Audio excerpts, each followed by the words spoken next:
It's more about that mid-game kind of spike. We do see the Annie coming through. Okay. We've seen Aphelios Annie being a very strong bot lane. It's one of the better Aphelios lane pairings because the Molten Shield allows Aphelios to walk up, have that extra shield and the movement speed, which gives him a lot of ability to kind of like stand and fight very early on. But of course, very strong in mid-jungle 2v2s as well if Rare don't want to go towards early game melee synergy with the Sejuani.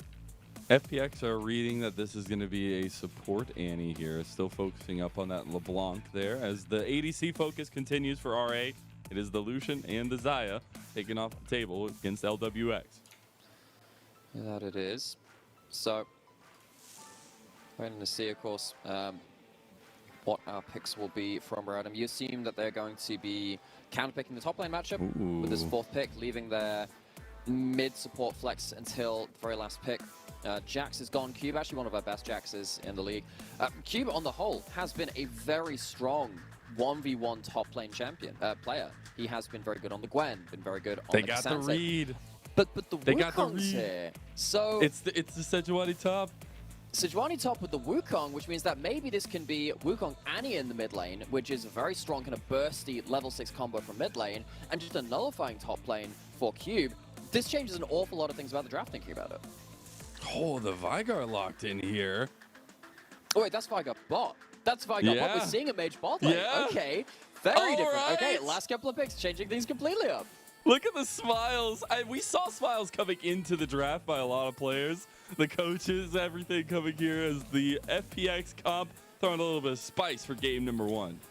So now you're in this really difficult spot with your last pick as Rare ahead of you. You have like, 10 seconds to figure out how you're going to deal with this heavy CC initiation comp, and that is a perfect pick to counter it. I love this. The Morgana coming in. But is this going to be Morgana mid or Morgana support? There are options for this. Oh my goodness. I think this has got to be Morgana support. This has got to be Morgana support. I actually chat with a few players on the EUS who play Morgana in like 3 or 4 different roles. So as soon as I saw that looked at it, I was like, brain, a little bit of a short circuit. Where's that going? But now, so much CC from FPX can be completely countered by BKR, who's been stepping up onto the main stage here from Rare period. This Morgana, one of the first that we see, kind of it just happened on the screen, but just short-term memory not doing well for me today. But that's going to give you a lot of zone control. It's going to give you a lot of ability to zone out damage threats from Rare in important moments. And as you can see, at level 1, trying to see if they can find anything towards that bot lane. Because Morgana at level 1 can start that Dark Binding and cause some issues. Here's some of the gyos as the crowd wakes up to get into our second game, or at least our second series of the day. FPX versus RA. RA tried to go for a little bit of something at level 1. A pretty spicy level 1 comp as well, but can't find anything there. I am looking at the early jungle positionings, though, and wondering if we get a little bit of vision control, at least from RA to try and spot out, or at least from FPX to try and spot out, and get vision early for information as we do see. So, in terms of that early vision, it will really be, for the case of FPX, just about how much they can counter players coming in from Rare. Strider using his first stun of the game to just get the first strike proc down. Of course, Annie starts with the stun charge nowadays. GG easy, man. It's over.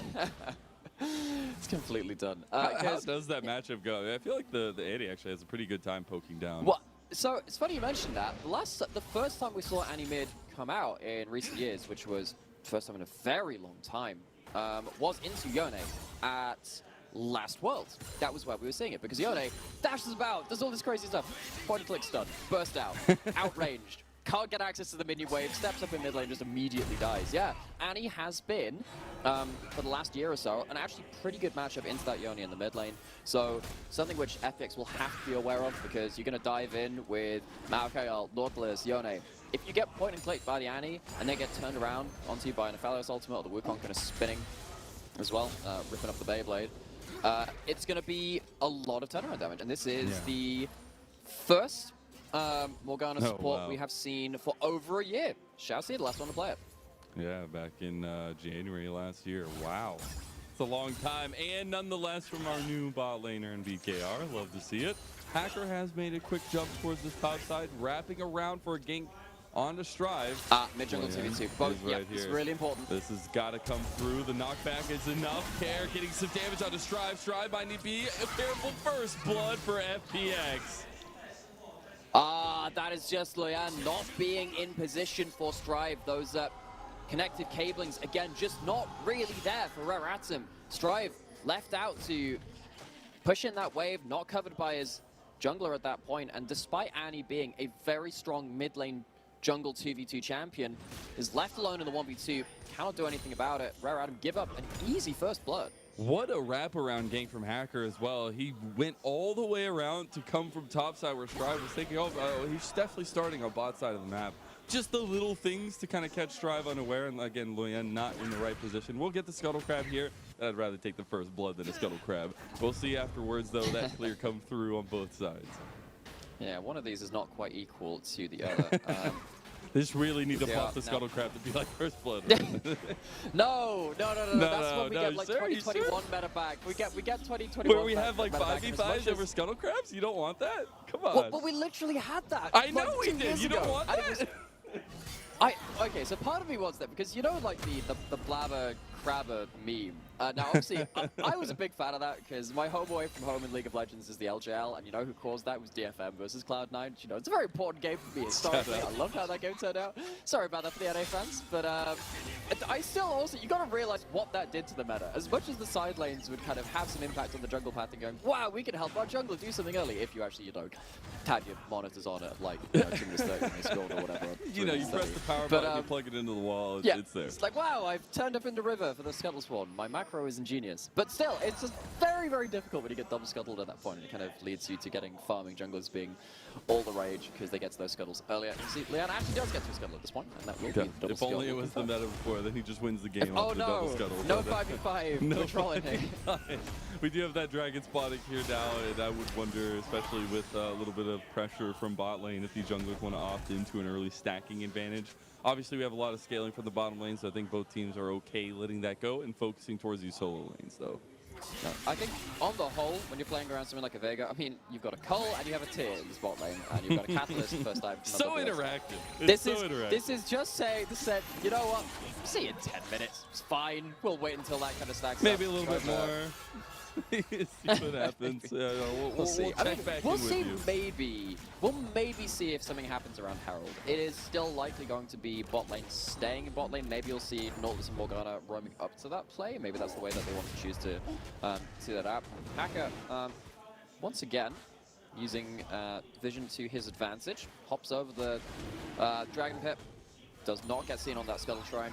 Ooh, Blackshot a little bit late there.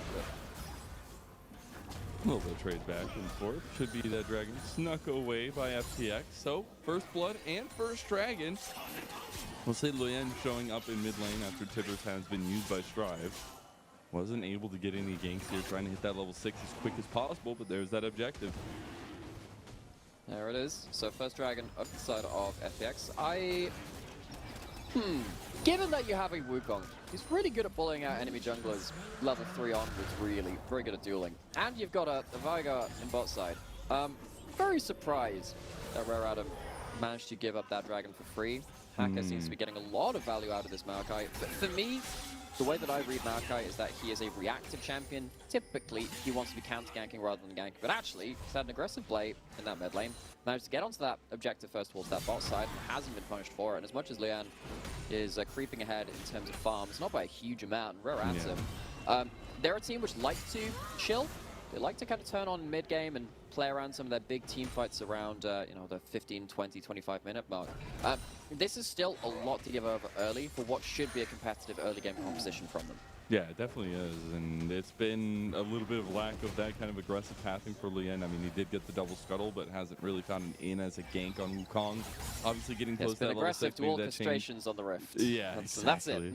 And we're definitely getting the hacker favorite side so far with this this Moakai pick, but we should get a plate going down over to Lwx for FPX. And right as rain, we have a Rift Herald spawning in 25 seconds. We'll see how quickly these moves happen from both sides. Well, given that the resets have kind of come in from both these bot lanes so far, It's not going to be an early move over towards that Herald. You've also got the Moakai ult to contend with as well now from Rare Atom, which is really powerful around that Herald. In fact, so powerful that I think it was 2021 Worlds, so 2 years ago at this point, where we saw kind of the advent of Moakai support with Jhin. That was what Damwon were playing back then. And they used to kind of do this support rotation to get level 6 for Herald.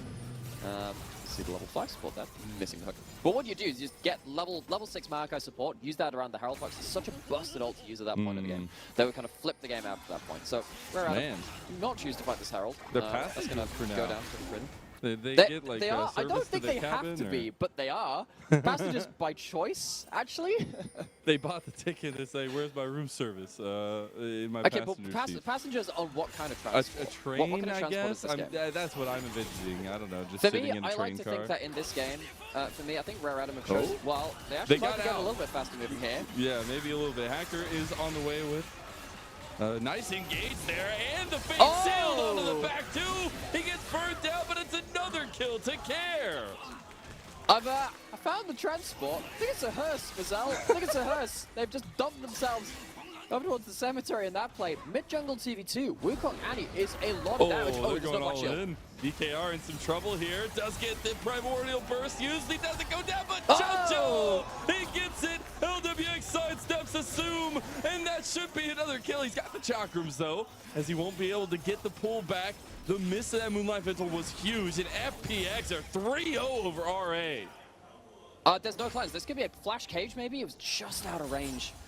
LWX, though, for a player and a bot lane which has had its inconsistencies, breaking up a kill in this bot lane in a matchup which should really be getting kills against Morgana at a cleanse Definitely lane. should. Very important for FPX. That is, again, mode of transport, being more confident about my selection of vehicle that RA are currently in. We're going to see purple and black hearse rolling down the street. We'll look at that mid lane, and then we'll see as we get to that bot lane as well. That This was sounds just like a some good kind of play. Dickensian novel. It sounds like it's got some kind of allegory to it. You know, some big symbolisms like, and the purple and the black of the night sky signaled that they were losing the mid lane TVC. Because what the heck goes on here? Cat got that first kill in a very easy 2v1 situation as What happened Yone kind of there? overextended. So the black shield's used on a hook which didn't even land, then they just overstayed. Overstay. Yeah, that's just the second round of really cooldowns rough. comes up. And despite the hook not being up at the second part of that play, I mean, the ultimate is level 6 ticked over. And as you were saying, miss on the Moonlight Vigil there, very important, because even a single target chakram ultimate stacks, I think it's 3 minimum chakrams, which is a lot of extra damage very early on. It's one of the reasons why Aphelios is actually still always going to be considered in meta. Level 6 Aphelios has so much damage, but missing that ultimate cuts it down a lot. So, it does. yeah, I mean, Lwx and Jojo get away with a pretty healthy 2v2. Just And now they have Roa for LWX, so he's stacking up. You got the Rift Herald usable from Hacker, hovering over this mid to bot side of the map. Get Leyan, who should be pathing back towards the top side here. See where FPX want to dump some of this gold as Leyan actually wrapping back around. Does spot Dragon. out Hacker. Dragon in like 10 seconds, but how do you walk into Moakai saplings and the cage at this point? Each of those saplings is going to be tanking either a black shield or something like that, but if you don't have the black shield for the actual CC, because you've used it on a sapling, that is not great. This Morgana really wants to be pushing into the enemy side of the jungle, into the enemy side of the lanes, and using that as a good kind of platform to reach these objectives off of, but PK not able to do that, and as you can see, it gives so much freedom for FPX to start throwing cages into the enemy jungle, start throwing those saplings into brushes as well. Rare Atom, they're going to have to find something soon, because it feels like they have, again, artificially put themselves behind. And I've really appreciated Chocho's growth into this roster just with his connection to Hacker, and this Nautilus pick enables that. The Veigar pick enables that, and we're seeing it come work here as RA try to make a play onto Care. This could be an overextension, though, as he is unstoppable there, at least. The knockup comes through. There's another fate sealed, and Chocho's the one that gets on the board for FPX now. Every time RA come knocking at the door, there's just nothing there. Yes, bring out your dad. That's what they're knocking out the door for. Leyan, what is he doing? There's such a long-range engage. There's no one in range to follow up. Strive has a stun charge up and a flash on Annie, but if you cannot flash stun on the Annie, no one is reaching that play. No one else has a global to follow up. It's not like you've got a Galio coming in on top of your head, and the response from FPX is completely in order. take down another set of free kills, and now 4-0 in terms of those kills, significantly far from gold, especially compared to where their composition should be. They should be losing the mid lane jungle 2v2. They should be losing this bot lane. Top lane shouldn't be a factor either, really. Oh, goodness. But with these skirmishes, it just feels like Rare-Atom, the last couple of times that Leyan has visited this mid lane, he has completely misjudged this place. It's been really good counter fate sealed from Care, who we really needed to step up in the moment, right? We were talking a little bit about Strive and Care and the way that we've seen good things, but also some pretty awful things in terms of how their mid lane has gone in communication with the rest of the team. But it is kind of a moment like this for Care to step up on the Yone. First pick, by the way, on blue side, and kind of take it to stride. Yeah. No, I was going to start going, yeah, why didn't you just pick the Sejuani? Because apparently Kez is just going to kill him anyway from that mid lane. He needs that champion. What we got? Yeah. I don't think it's an ego pick either. I think actually, of all the regions in the world right now, I think that the LPL has kind of cracked the code of Yone the best. We've had a lot of the Sejuani Yones, but of course the Moakai Yone as well. Despite Moakai being nerfed, having the more tanky variety of the champion as well, even though you go for the Abyssal, you still go for the Demonic Embrace first. I mean, you're still going to be more tanky after that point. You go for the Radiant Virtue. That has been a combo which LPL has been using better than pretty much anywhere else in the world. And FPX, even as one of our very bottom teams in the LPL, shows you how good our league is, because even them, at 2-10 in this split, can bring out these combos and show they know how to play them. Now we did get first item spike for Sssum with that Bloodthirster. Still waiting for Leyan, but they were focusing bottom side. Will be spotted out, though, by Lwx. Is that just first tower? No, Strive should be able to make it here to defend. Kagos just walked up with his E. I don't know. Untethered Soul. Very close to first tower there. Cannon aggro. Cannon aggro. Oh! He gets the local Doesn't gold. need it. I was wondering if it needed the counter to shut it down, but Strive not able to clear out that wave. So, first tower in, again, what should have been a fairly difficult early 2v2 mid-jungle matchup. Yeah, you get through to mid-game when the ultimates from Care and Hacker get really, really scary. They're at that point now, already, 15 minutes in. But early game should not have been as easy for them. Nevertheless, Rare-Atom staring down a very fed Yone, and the Moakai has finished up that first item as well, despite the nerfs to AP Moakai, that Demonic Embrace. Very, very effective item on the Moakai with the bush saplings. Now, we do have that second Rift Herald available now for FPX. Obviously, a little bit of time till we get that, though. But I want to ask you a serious question here. Okay. What is your favorite name for the second Herald? I've heard, Kelly. I've heard, a couple others. Do you have a favorite? I have to say, I'm part of the LCK Atlas train of thought. I like Shelly and Shirley. To me, it tickles my brain. Subscriber. It tickles your brain. Well, it tickles my brain. It's like, yes, that one. It's like, what's happening? What do you come in for today? These animated crustaceans in a video game, which I have attached my life to. For some reason, tickle my brain. They tickle my brain. I don't know how that works. But yeah, I'm a Shelly enjoyer. I've heard some people want to call it Herald, like Herald. Okay, But for me, okay. I like the Shell sisters. I like Shelly and Shirley. I like those. Yeah, What about you?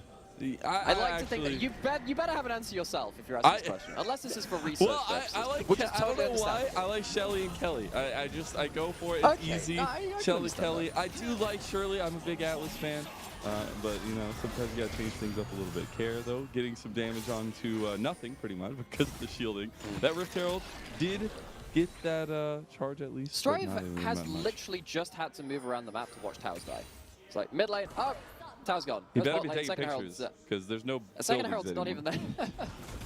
Literally just there for the Demolition Derby. He goes, oh, it's not a tower. Is it one of those things where you got to look into it? He's just at the coincidental there when catastrophe strikes every time. Isn't that the Forrest Gump thing where he just wanders his way into history kind of randomly? Just all of these significant events across time. I've never watched that. He runs his way into history, Nightmare, all right? True. I can appreciate that. We in League of Legends, of course, no strangers to running it into history. I've done that many times. Running it, you say? Yeah, it's a specialty of ours over here. Back into mid lane though. Rare Adam, without that mid lane and bot lane towers though, joking aside, gonna really struggle now to protect around this dragon stacking. They don't have any towers on the bot side of the map around dragon swans which are coming up like this, which means that the Moakai saplings are gonna be really annoying. They can't retreat back to their towers. That's also annoying. They don't really have the ability to walk into the river at all. This is all just very frustrating. We're finally seeing the top laners. Welcome, Cube and Fearness, to the party. Oh yes, the side quests. They've turned up. They finally turned up, but this is big for RA because Cube has that engage tool with the Glacial Prison that will be crucial for RA. They're getting themselves into a bit of a pincer here. Need to be careful with their way out. Yeah, Sssum is trying to cycle over to his next weapon. You can see him just using that Dusk Wave on the Infernum. See, I know the ability names for that weapon. Trying to see if he can maybe change over to it. It'll have the Crescendo. Okay, so big low-range DPS, but Sssum, if he's in low range of these champions on FPX, needs the Black Shield. Black Shield, watch how that's used. That potentially could be the turnaround point that Rare Atom needs. There's something that needs to break here for both sides. It's just a contested dragon. Fearness tries to get the knockback onto Sssum. The dragon about quartered down. Will get the reset off here. And the engage from Leyan. He just goes straight in with the Cyclone. He's getting blown up, though. He gets out the Warrior Trickster knocked back. And first blood, or in the fight at least, goes to Lwx. Now Care with the Fate Seal in the back. And RA are grouped up, clumped up. And that is an Event Horizon that'll seal the deal. A triple kill for Lwx. And Care will clean up BKR. An ace for FPX and a quadra kill in the end for the, at least, big carry on the Veigar of FPX. Rare Adam, they find out what lies beyond that event horizon of the black hole of FPX's team composition. They've been spaghettified, they've been chewed up, they've been left for dead in that fight, and they're going to give themselves up a third dragon soul point very early from FPX. Huge amounts of gold over to the other side. And Rare Adam, they couldn't get the damage where it needed to be. Sssum, even though he stayed alive fairly late into the fight, just doesn't have the damage at this point in the game. This was always going to be the worry. Once Rare Atom didn't find themselves at an early advantage, didn't find themselves really hyper-scaling this Aphelios into the game. Sssum doesn't even get hit by the Yone. It just doesn't matter. It doesn't have the damage yet. That cage at the very beginning from Lwx is a game changer. Literally, like, Leyan goes in for the engage. He has no help because everybody will walk in and get stunned by the Event Horizon. And being able to follow that up afterwards was huge stuff from FPX. Do you know that spaghettification is actually a proper scientific term as well? If you go into a black hole, yeah, so the thing about black holes, that is basically a point of, you know, infinite density, effectively, or thereabouts to it. So once you go into a black hole, because if you were standing on top of a black hole, the difference in gravity between your feet and your head is so large, you get put into a giant spaghetti string. It seems going to be that. Well, he gets the black shield, so a little bit of safety from the black hole that would be, though. Care getting a little low. They get one back. Spaghetti. We'll see that Lwx gets another kill, though, and Fearness is tanking up the backline of RA. Re-engage from Hacker, a flash from Leyan over the wall, but Lwx is still putting in some work here.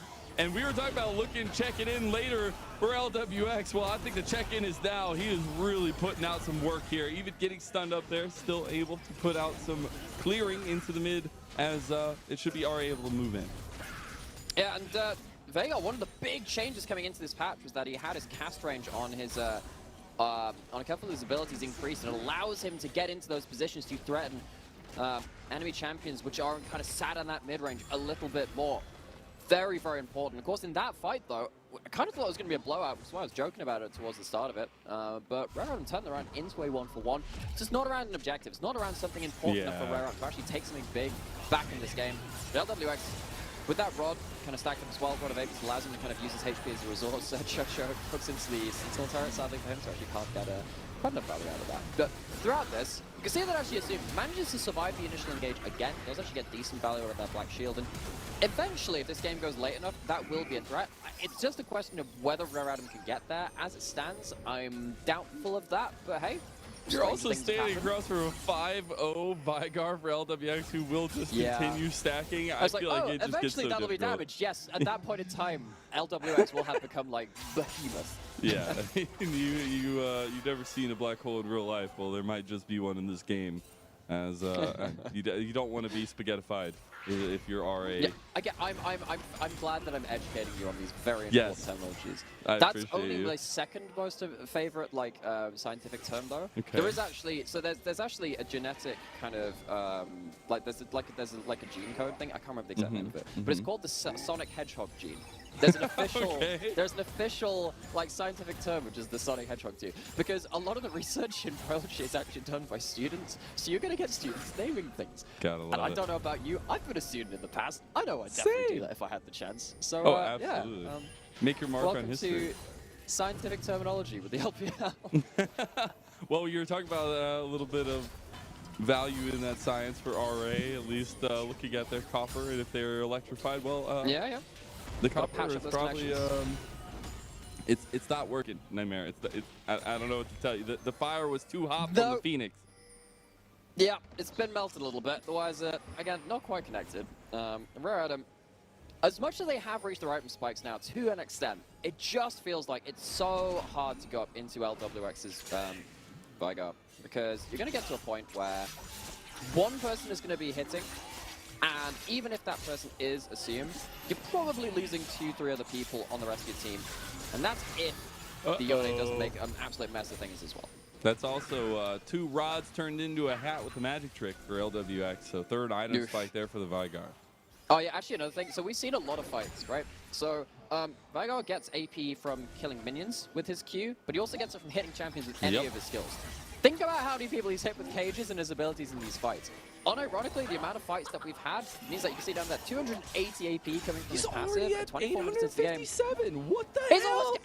almost, I need to see this game get to 1,000 AP. insane! Veigar. I need to see that. I need it. 24 minutes in, he's almost at 1,000 AP. I miss this because for those of you that used to play ages ago, back before we had kind of a lot of the AP itemization reworks, 1,000 AP used to be a lot more common in Season 3, Season 4 than it is nowadays. You very rarely see it in Modern League of Legends. And if we see it in this game, it's going to be so difficult. Strive on the flank. He has a big Tibbers ready to go. The TP coming in from FPX. We'll see the Baron burning down. It will go over to Leyan. The big Tibbers on the side. It's not enough just yet. Care comes back across, does try to get Try. Lwx is finding the pit though, and again they're just getting smacked in the face by the gold wallet of FPX. Smacked in the face once again by Lwx, who Strive could have absolutely locked Lwx out of that fight, but tries to get the more clumped up stun, even with Veigar fairly out of position in regards to trying to shut down Sssum, still manages to get onto the backline later into that fight. We're at him. The early game didn't give them enough to fight in the mid game, and it has been a series of loss after loss from that point. Have about 5,000 gold lead, just under for FPX. They'll take a tier 2 tower here maybe if Fearness doesn't get caught. That Baron though does help stop a little bit of that. The unstoppable will be there from Fearness. Nothing really going to be there to contest. That'll be sold to FPX and complete control of this game. Yeah, in case it wasn't bad enough already, you have a lot of fairly difficult to kill champions on the side of They just didn't FPX, group up. and now they have themselves a Mount Sol as well. Yeah, they didn't. I mean, look at this, right? Kind of just walks up beyond this, but I mean, Oh, I actually didn't see that. He used it into the bush, and I don't think he got anybody. I was just, there are two parts to this, right? Because actually on the other side, really good Yone ult, ties up the backline, and as we said, you know, even if the Veigar's not there, there's a chance that the Yone kind of ends the fight. Yeah. But, I mean, Strive also just didn't get max value out of that Tibbers as well. I feel like maybe just using that initial lockdown onto Care as he's right on top of him might have been it. But some miscommunication there for RA leads to FPX with an even bigger gold lead now. And they're pushing up mid lane, being fine with this nade. And there still is a Baron buff on RA for another minute, at least 2 of them. So they're able to, yeah, we're already there. And I'm sure we'll get a check into the AP. It's got to be getting close. They're 938. 938. You know what? Screw it. Just get the elixir. I need to see that get to 4 digits. I need it. Look. Oh That's my God. 2,000 damage on his ult. Jesus Christ. That's What the ridiculous. hell, man? Where? Okay, Yeah, I need you to scientifically break down how they fight this for RA because the atoms are not aligning here.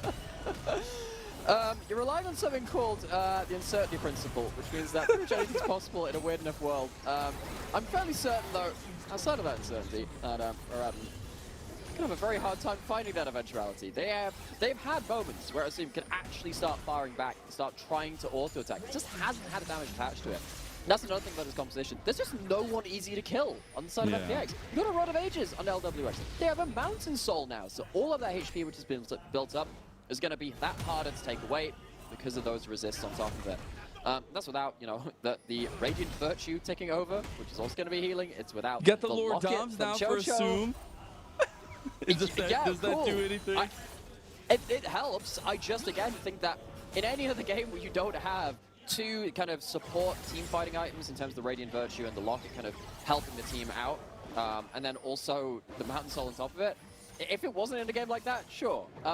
We're living in the real world now, so Sssum, sadly, not going to have to deal with that hypothetical where actually he could do damage. And 3 items on Aphelios in any other game would be a lot happier. Just not today, Gazelle. Just not today. Just not today. Not today. We will see getting close to that 1,000 mark, though, for LWX, though. We still have a little while till the next objective comes on the map, at FPX just going to be searching and roaming until then, looking for picks with Jojo, Care, and potentially Hacker here. And Leyan coming around the corner to a Care that is very aggressive. He tries to use that Warrior Trickster Alpha. You get engaged on anyways. There's the Fate Sealed as well. Doesn't get the damage down. The Nature's Grass does connect on a couple. As now Sssum in some trouble there. LWX gets the execution on a BKR. And now the rest will fall as well. Cube will fall. Sssum is down. A double kill to Care. Strive trying to get something back, but he cannot do anything. Primordial burst and a burst of RA at the seams.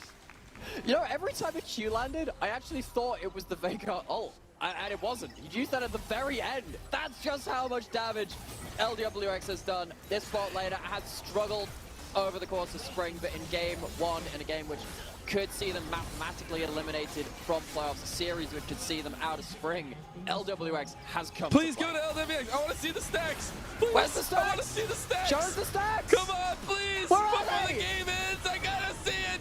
We don't have any contact with our observers, but please, I want to see the stacks. Where's oh no, we're not gonna get it. Come on, don't focus on Ksante. All right, well, FPX take down RA holistically in game number 1, 17-2, almost a 10,000 goal lead. They're looking for an 18th as well, and they'll do just that. One more for the books, and an easy game 1 win for FPX. That is absolute brutalization. You know, one of my favorite bands, Mazal, is a band called Muse. They had a song called Supermassive Black Hole. I think I actually know what they were talking about now. I don't know how they saw into the future. I can understand the concept now. The concept. Yeah, no, I completely understand. They saw into the future and wrote a really nifty bass line about that Veigar absolutely popping heads with Qs. Again, every time it felt like one of those, you know, all those Qs is coming out. I thought it was his ultimate, and then you realize actually just completely out of whack. And Veigar, with the buffs coming through on the recent patch, has really started to creep back up into pro priority now, and you can understand why. Against something like the resurgence of Aphelios, who can be zoned out of team fights, can be trapped into difficult positions, why that pick has so much value. FPX, good meta read on that.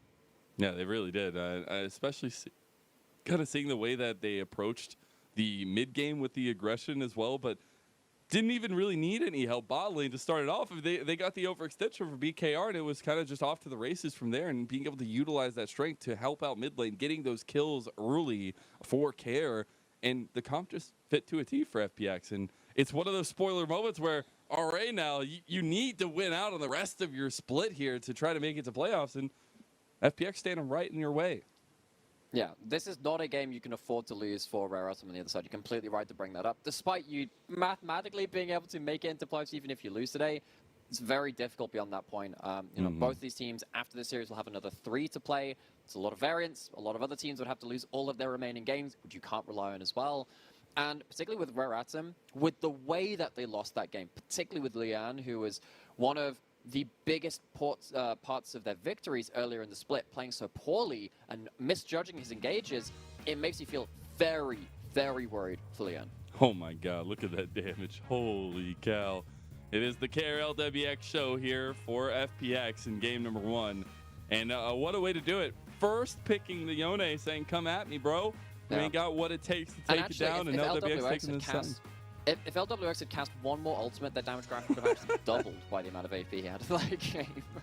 I'm so sad we didn't get the actual check. If he hit I'm really 1,000. sad I'm too. gonna If guess he anyone hit can get the 1,000. match history, if anyone At can us. find a way, add us. I need to know. I don't care how you get it, what methods you go through. Tell me how much ability power that Veigar has. You do see care though, 94% KP. It Jeez. definitely came down to the mid-jungle duo that we set up at the very beginning. Yeah, and the fact that you had 3 deathless members from FPX is Yeah. no joke. Again, those team fights were ones where there was an ability to free fire without Aphelios at various points, but they couldn't capitalize. They just couldn't. We got a little break here while we get ready for game number 2 though, so don't go anywhere. We'll be right back.